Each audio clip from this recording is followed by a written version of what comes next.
Hello everyone, আসসালামু আলাইকুম। ভালোবাসা মানুষগুলো কেমন আছেন? আলহামদুলিল্লাহ আমি অনেক অনেক ভালো আছি।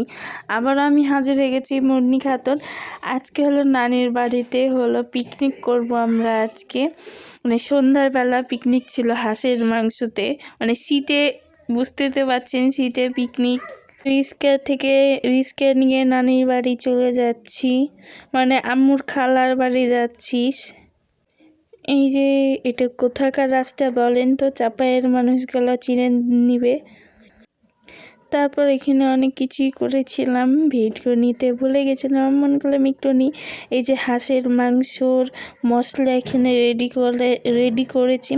এই যে হাঁসের মাংস, আর এখানে একটা ভাইয়া, ছোট ভাইয়া ওই হাই করছে, আর এখানে নানি সবাইকে পপকর্ন ভেজে দিচ্ছে।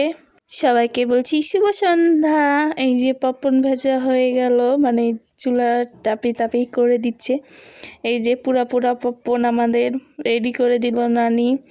তারপরে এখানে ভাজি করেছিল, আলু ভাজি, বেগুন ভাজা, মাছ ভাজা, এগুলো ভিডিও করতে ভুলে গেছি। তারপরে এই যে এখানে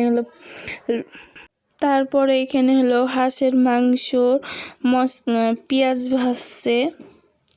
তারপরে এই যে হাঁসের মাংসগুলো দিয়ে দিল, নানির হাতের রান্না খাচ্ছি আমি। সবাই কমেন্টে জানান কে কে নানির হাতে রান্না খেতে পেয়েছেন। আসলে আমি কখনো আমার নিজের নানির রান্না খেতে পাইনি। এই যে আমার নানি রান্না করছে হাঁসের মাংস। শীতের রাতে ঠান্ডা ঠান্ডা শীতের দিনে হাঁসের মাংস খেতে অনেক অনেক মজা লাগে আমার কাছে।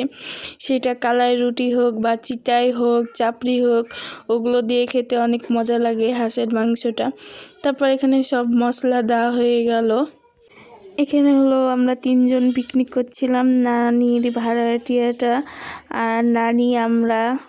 এই যে কি সুন্দর কালার এসেছে নানির হাতের হাঁসের মাংস। এই পর্যন্ত ভিডিও ছিল, সবাইকে জানাই আল্লাহ হাফেজ, আসসালামু আলাইকুম।